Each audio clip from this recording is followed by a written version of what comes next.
Hello student, अपने YouTube channel पर आपका स्वागत है। तो आज हम इस वीडियो पर चर्चा करने वाले हैं अर्धवार्षिक परीक्षा 2021 का कक्षा 9वीं का हिंदी सब्जेक्ट का बच्चों। तो वीडियो के लास्ट तक बने रहिएगा और जो भी चैनल को सब्सक्राइब नहीं किए फटाफट चैनल को सब्सक्राइब कर दो और इस वीडियो को अपने दोस्तों में इतना शेयर करो, इतना शेयर करो, इतना शेयर करो कि शेयर ही करते रहो और सभी क्वेश्चनों को अच्छे से तैयार कर लो। ठीक, तो फटाफट चलो देखते हैं क्वेश्चन। ठीक, तो यहाँ पास आप देख सकते हैं, यदि आप पूरे क्वेश्चनों को अच्छे से तैयार कर लेते तो आपको 50 से 60 नंबर बड़े ही आराम से मिल जाएंगे। 80 में से आपको 50 से 60 नंबर बड़े आराम से मिल जाएंगे। ठीक, तो आप सभी क्वेश्चनों को आपको तैयार करना है, एक भी क्वेश्चन आपके छूटने ना पाए, है ना। तो यहाँ पास आप देख सकते हैं, सही विकल्प में पहला है, आज भी उन्हें सम्मान से याद किया जाता है। तो वीडियो क्वालिटी इसको बढ़ा लेना, नहीं तो मैं टेलीग्राम पर प्रोवाइड कर दूंगा तो वहाँ पास समझ में आ पाएगा, क्योंकि वीडियो पीडीएफ जो है बहुत धुंधला टाइप का है थोड़ा सा, है ना। और कबीर कर्मकांड के, है ना, विरोधी थे, अनुयायी थे, प्रेमी थे या उदासीन थे? इनके आंसर भी मैं अगले वीडियो पर प्रोवाइड कराऊंगा। चौपाई छंद के प्रत्येक चरण में कितनी कितनी मात्राएं होती है? 16-16 की, 13-13 की, 11-13 की, 13-11? वर्ण के सार्थक योग किसे कहते हैं? है ना। ऋषि मुनियों के गुण पहुंच गए, लेखक के अनुसार मेरे नाना पक्के माने जाते थे, किस चीज़ से पक्के माने जाते? ये सब बहुत मोस्ट इंपॉर्टेंट क्वेश्चन है। एक स्थान में छत बढ़ने के लिए खाली स्थान चाहिए, जीना या जीना, है ना, छत चढ़ने के लिए। और रस खान चाहते हैं कि मैं पत्थर बनूं तो खालिस्तान पर्वत का ही बनूं, गोवर्धन की सतपुड़ा, है ना। काव्य के खालिस्तान भेद होते हैं, 2 या 3? इसके आंसर आप देख लीजिएगा। जो पढ़ा लिखा ना हो उसे क्या कहते हैं? पढ़ाकू या अनपढ़? तो अनपढ़ कहते हैं। लेखक के अनुसार टोपी खालिस्तान का प्रतीक है, सम्मानीय व्यक्ति का या उदार व्यक्ति का, है ना। जो अधिक बोलता है उसे खालिस्तान कहते हैं, वाचल या बड़ बोला? तो आप देख लीजिएगा। दुष्ट व्यक्तियों के साथ साथ आदर।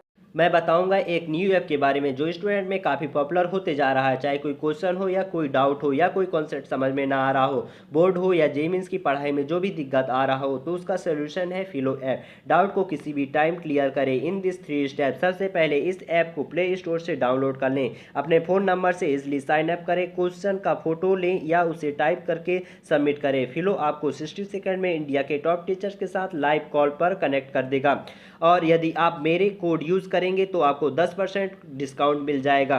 कोड आपकी स्क्रीन पर दिया गया है। इस ऐप को डाउनलोड करने के लिए नीचे डिस्क्रिप्शन पर लिंक दिया गया है। आदर्श खालिस्तान भी होते हैं, प्रणेता या अभिनेता, है ना। तो इनके आप देख लीजिएगा यहाँ पास। फिर यहाँ पास आप पूरा विधिवत देख सकते हैं, है ना। सही जोड़ी का है यहाँ पास पूरा, कैदी और कोकिला, है ना। यहाँ पास पूरे सही जोड़ी दिए गए हैं, आप इसको मिला कर लीजिएगा। ठीक बच्चों, फिर यहाँ पास सत्य असत देख सकते हैं। रस खान गोकुल के जन्म सेना चाहते थे, है ना। खंड काव्य के कथा वस्तु विस्तृत होती है। प्रेमचंद्र के जूते फटे थे। मोटाई शब्द में ई प्रत्यय जुड़ा है।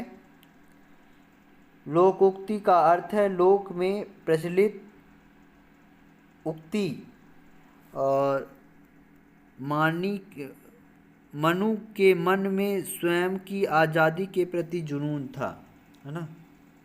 फिर एक वाक्य में उत्तर, कैदियों के हाथों में क्या होता था?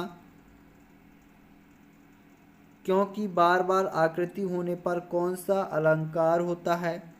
लेखक के अनुसार प्रेमचंद्र किसके साथ फोटो खिंचाना चाहते थे? महाकाव्य में कम से कम कितने शब्द होते हैं? कबीर की प्रमुख रचनाएं कौन सी हैं? अन्य भाषाओं के संपर्क के कारण हिंदी में आने वाला शब्द क्या कहलाते हैं? लेखक ने अपनी नानी को क्यों नहीं देखा था, है ना। तो ये सब बहुत मोस्ट हैं, सभी क्वेश्चनों को आपको अच्छे से तैयार करना है। कवि रसखान पशु पक्षी और पहाड़ के रूप में भी श्री कृष्ण का सरनेम क्यों प्राप्त करना चाहते हैं। और इसके अथवा में है कवि को कोयल से ईर्ष्या क्यों हो रही है ना। पादप साहित्य में इतिहास को कितने काल में विभाजित किया गया है, नाम लिखिए। और इसके अथवा में है भक्ति काल के दो कवियों के नाम एवं उनकी रचनाएं। ये सभी मोस्ट इंपॉर्टेंट क्वेश्चन है बच्चों, मैं जितना भी आपको प्रोवाइड कर रहा हूँ तो, है ना। फिर यहाँ पास आप देख सकते हैं रसखान के काव्य की काव्यगत विशेषताएं लिखिए। और इसके अथवा में है माखनलाल चतुर्वेदी के काव्य की व्यक्तिगत विशेषताएं लिखिए। यदि आपको समझ में नहीं आ रहा है अक्षर तो मैं जो बोल रहा हूँ उसको आप लिखते जाओ, है ना। वीर रस की परिभाषा उदाहरण सहित लिखिए। शांत रस की परिभाषा उदाहरण सहित लिखिए, है ना। ये सभी को अच्छे से तैयार करना है। तत्सम शब्द चुन करके लिखिए।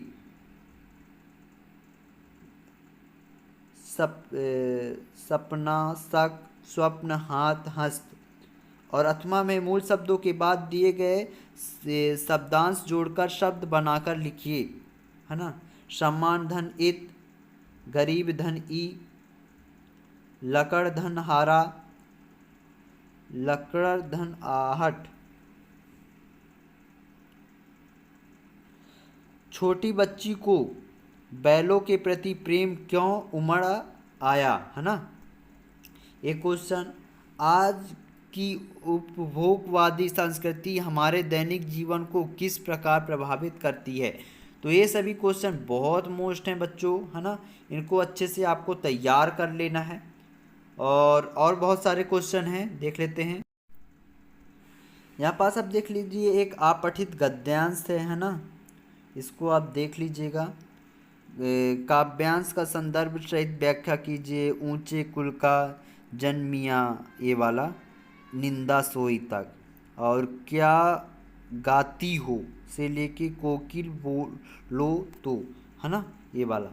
और एक पद्यांश है, दोनों बैलों का ऐसा अपमान कभी ना हुआ था, है ना, भूखा गूंगा तक। काल कानपुर के किले से लेके प्रमाण किया गया, है ना। और अपने विद्यालय में प्रचार को शाला मुक्ति के लिए आवेदन पत्र तैयार कर लेना। वार्षिक परीक्षा की तैयारी का उल्लेख करते हुए पिताजी को पत्र, है ना। और निबंध में आपको क्या क्या करना है, विज्ञान के चमत्कार, जीवन के अनुशासन का महत्व और जल ही जीवन है ना। तो आपको विज्ञान के चमत्कार और जीवन में अनुशासन का महत्व और जल ही जीवन है, इस सभी को अच्छे से तैयार कर लेना है। तो इस प्रकार हमने सभी क्वेश्चनों को यहाँ पास देखा, है ना। तो आप सभी क्वेश्चनों को अच्छे से तैयार कर लेना। तो मिलते हैं अगले वीडियो में इनके सॉल्यूशन के साथ। इसका यदि आपको पीडीएफ चाहिए तो मैं टेलीग्राम पर प्रोवाइड कर दूंगा, क्योंकि यहाँ पास आपको पूरा समझ में नहीं आ पा रहा होगा तो वहाँ आप जूम करके अच्छे से समझ लीजिएगा, ठीक।